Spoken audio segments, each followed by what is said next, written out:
Hello, my name's Danielle and today I'd like to share with you my absolutely favourite winter soup recipe, the hot cabbage soup.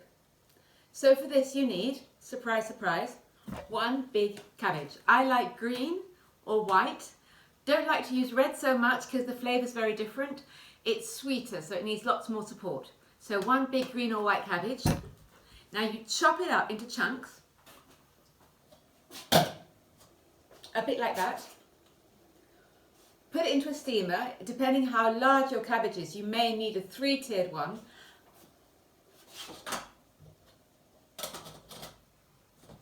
And steam it over spring water. I want you to use good quality spring water or good quality well water because we're going to use the soup afterwards, the water from the steaming, and you don't want to mess it up with tap water. Right, so while your cabbage is steaming away, you prepare your other ingredients, which are 1 big red onion, chopped, peeled and chopped, 2 large green chili peppers. I love really hot food. If you like things milder, don't blame you, then just take 1. About 3 cloves of garlic, peeled, crushed and roughly chopped. And again, if you love garlic like I do, you could put the whole bulb in there, but I'm not saying you should. And a nice chunk of ginger. Again, because I love that hot spicy flavour, I would put, for 1 cabbage, I would put this much ginger into it. But if you like things milder, half of that is fine. So we peel and chop all of these up. We put them into a NutriBullet or a Nutri-Ninja, whatever they're called. Add a little bit of spring water and burr it into a paste. Put it to one side and wait until your cabbage has steamed. So mine's still steaming, so you're going to have to just trust me on this one.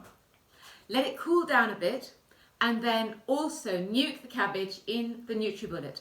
Always making quite sure you have about 5 centimetres of water in the NutriBullet or in the blender with every bunch of cabbage to make sure it's easy to blend. You pour all the blended cooked cabbage into a big pot, add your raw blended other ingredients and put the big pot onto the stove. Heat it up so it's kind of lukewarm and then you'll want to add a heaped tablespoon, you probably can't see much, of organic vegetable soup. I love marigold, but whatever your favourite is. A nice slice of organic salted butter. So I would put, I love butter again and love eating all that cholesterol. So we'd put in about this much, about 1 centimetre of butter.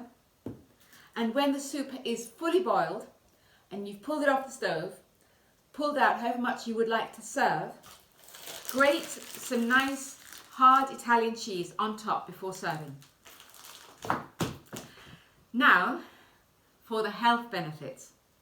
This soup, apart from being really warming, really filling and wonderfully quick to prepare, is also, believe it or not, an absolute superfood powerhouse.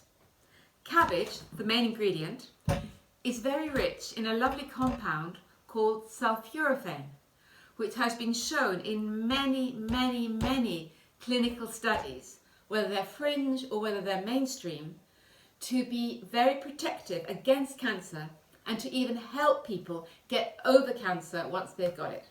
Sulforaphane, really cool.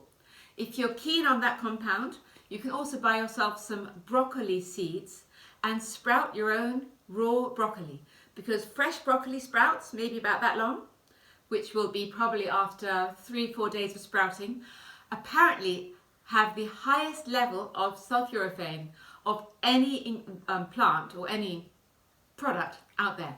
Broccoli sprouts. But this is easier and great for winter.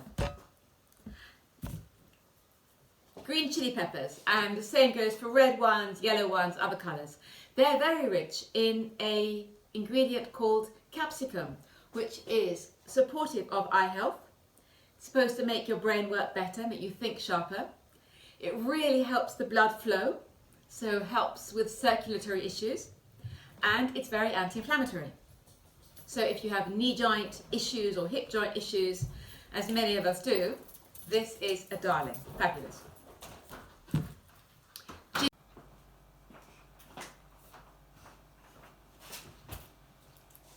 onion, red onion or white onion. Onion is wonderfully rich in a compound called quercetin, which you've probably heard helps the body to absorb zinc, which is a super important mineral for stomach acid and for general immunity. Well, quercetin in the onions helps the body to draw the zinc from whatever source you are eating it into the cells, where it really boosts immunity. Onions also have a massive number of general health and immune benefits, so much so that in ancient Greece, apparently the original athletes, the real Olympians, counted onions as their main health and fitness food. Go figure. Ginger. Ginger, again, is one of those ingredients that has so many health benefits, it's very hard to list them all in a mini video. So I will stick to the fact that there are these two. First, ginger is very good for digestion. If you had a really big bloating Christmas meal, ginger tea at the end of it will help settle everything down. Ginger is very good for dealing with nausea, with motion sickness or seasickness, and helps to calm you down and helps you enjoy your trip. The second benefit of ginger is that it's amazingly anti-inflammatory. So a bit like the capsicum, but using different ingredients and from a different pathway, ginger is really anti-inflammatory and helps to soothe aching knees, aching hips, aching finger joints. Last but not least, garlic. In the winter, garlic has got to be my absolutely favourite #1 superfood. If there is one ingredient, no matter how awful it smells, that will help protect you from ever getting a cold or will help you get over that cold really quickly, it's garlic. And don't just take my word for it. There are multiple clinical tests that compared the effect of garlic at speeding up the recovery after a cold or from a cold, comparing the effects of garlic with many other superfoods and also with pharmaceuticals. And guess who the winner was? Ta-da! So no wonder the ancient Greeks chew it. Keeps you young, helps your blood flow, keeps your brain sharp, and above all, it really, really supports winter immunity. So the big question is, what does this all taste like when it's done? Well, my last batch of soup has disappeared, but I've got a tiny, tiny bowl left. So this, I don't know how much you'll be able to see, this is what it looks like. It's creamy, it's a yellowy orange kind of colour. That had red chilies. With green chilies, it'll look slightly cooler. And in my opinion, it's absolutely delicious and will save you a fortune on winter heating bills because you'll be so wonderfully warm half an hour after you've eaten it, you'll be taking off your sweater. Thank you so much for listening or watching. Have an amazing rest of your morning, afternoon, evening. Many blessings and hope to see you soon.